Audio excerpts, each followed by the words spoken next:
I'm underneath the Paso del Norte Bridge in downtown El Paso, where there appears to be significantly less migrants.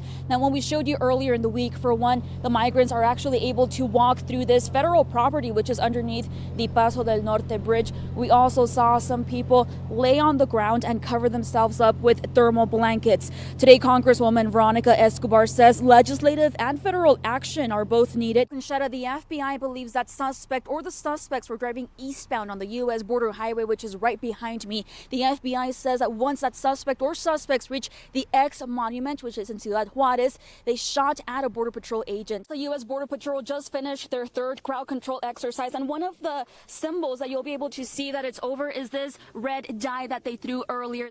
Robert, since we last spoke with you, we've now learned that this is one apartment that caught on fire. You can see right here, firefighters are still working on this area. They're still putting out hot spots. Right now, you can see there is still one police vehicle that's at the scene. There's also crime tape that's covering the entrance to Route 66.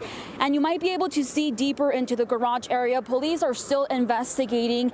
They're trying to gather evidence to know how many shots were fired. The El Paso Police Department knows that many homes and businesses in the area own surveillance cameras just like this one. Now they're asking if people are willing to register to share video of the surveillance camera so they can know what's available to them.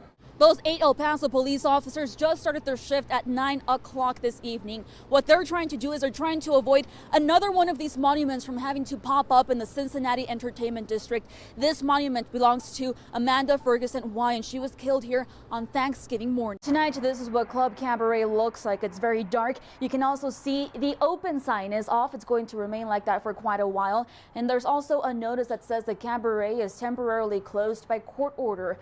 The wildfire is happening just behind these hills, but unfortunately this is as close as leaders with the reservation will allow us to get. Now I want to show you real quick a helicopter that's flying water supplies right over the hills so they can put out the fire. Neighbors on Mike Godwin Drive in Far East El Paso say they've seen vandalism in their mailboxes. Things such as boxes which appear to have been forced open. Aside from getting the flu shot, doctors continue to push for good hygiene. It can be something as simple as washing your hands often. New York City is not the only one who never sleeps at night. Even on rainy days, there's always life on the border. Even today, which is day 7 of a partial government shutdown. Yeah, I just crossed the border to get some candy, some loteria. Manuel Rodriguez is visiting from Denver, Colorado. Yeah, la sandía and el borracho. During the partial government shutdown, furloughed U.S. Customs and Border Protection officers are keeping the border awake. There's no more like long lines to cross. It's like pretty fast. But in a tweet, President Trump seeks to call it a good night for the border, saying he will be forced to close all the southern border entirely if no funding is approved to build a border wall. Alejandro Rivera visited from Guadalajara today, and he says it's President Trump's way of negotiating, and it's respectable. But he says both countries depend on each other. The port of entry that combines San Diego, California and Tijuana, Mexico actually did briefly shut down in late November after a group of migrants tried crossing the border illegally and protests erupted. American citizens in Mexico during that shutdown were told by the U.S. consulate to check media and monitor the CBP website. The consulate did not answer if there is a protocol to bring American citizens home if the president shuts down the southern border. Now, we also reached out to CBP here in El Paso to find out if there is a plan in place if the border were to shut down. However, because of the furlough, we were told that the media relations person is not able to answer our emails or our phone calls. It is lunchtime for about 50 migrants at Camino de Vida Christian Church in the Lower Valley. The group was just released today by Immigration and Customs Enforcement. After a meal with tortillas and chicken, the migrants make their way to mounds of clothes, all donated by the El Paso community. The community of El Paso has donated tremendously to the church. This is just some of the clothes that they have received within the past few days. Right now, there's refugees who just arrived to the church. Now they're sorting through these clothes to be able to put out a fresh outfit together before they go take a shower and continue their journey. We met Gilberto Perez, who was looking for jeans to wear. He says he's from Guatemala and he migrated with his 9-year-old son. We asked him if he was aware 2 Guatemalan children died in New Mexico after making the journey to the U.S. with their parents. He says he is aware, but he says the poverty was too much to handle. Now, stories like Perez's are heard all throughout the shelter as more migrants arrive. Today, the church has a system of feeding, clothing, and counseling the migrants about their next location. But earlier in the week, volunteers say that they were completely lost after ICE released more than 100 people to the church. We are trying to locate different churches within the community ourselves to put these people where they're going to be safe and where they're going to have some place to eat. I have dreamt about this, I'm talking 5 years ago. They said home point, ensuring everything is working properly. We never thought it would become reality. It could go unnoticed from the ground, but there's something abuzz up above the Fire Department Training Academy. It's changing the game greatly. It's increasing safety, reducing response times. The fire department now has 2 pilots that are certified by the Federal Aviation Administration. It's one of the first in the nations where we have an actual program that abiding by FAA standards and regulations. Battalion Chief Frank Perry says the pilots trained with Utah professor Dr. McGee for 2 weeks. McGee has retired from the U.S. Air Force. He specializes in research for aviation and national security. Even when UAVs started coming out on the market, it really didn't cross my mind to use them for this. The 2 drones were bought with safety in mind. So some of the things that we'll be utilizing for search and rescue, like out in the mountain, hazmat calls.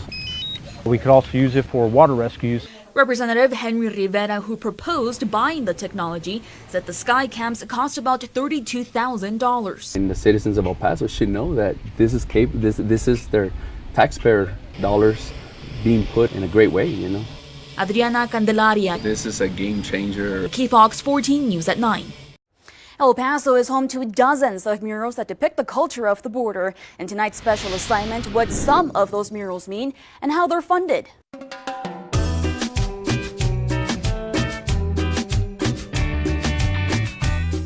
Walking or driving around El Paso is your ticket to an art exhibit. Are you from El Paso? Yeah, we are here. The art is everywhere. The orange, the reds, the purples all splash the Sun City's walls. Well, the culture of this city, the richness, the people, everything from this city. Beautiful city. A black and white mandala mural adorns the back of the mixed apartments off of Paisano and downtown. The El Paso artist goes by the name Exist 1981. The significance on that mural is it was for my son. It was painted in 2012. He was born around that time and he has a heart defect, and so I do mandalas as prayer wheels for my son. His mandala style murals are also painted in Montecillo.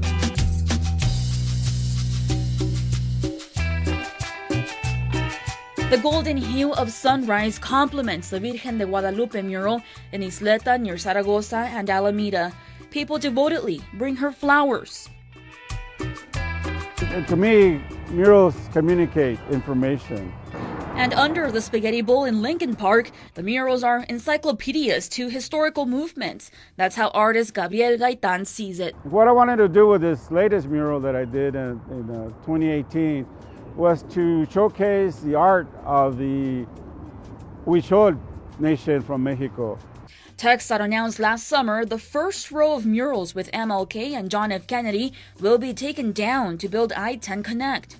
El Paso needs to come down and appreciate them as they are right now.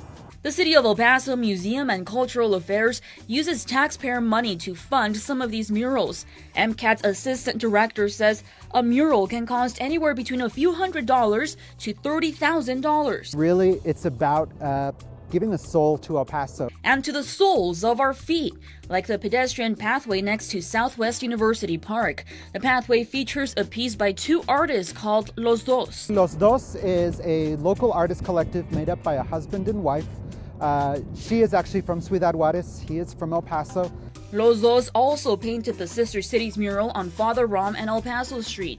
MCAT says the murals have a lifespan and they're often repainted to create new murals, but the attention that they grab from El Pasoans is often captured in photos.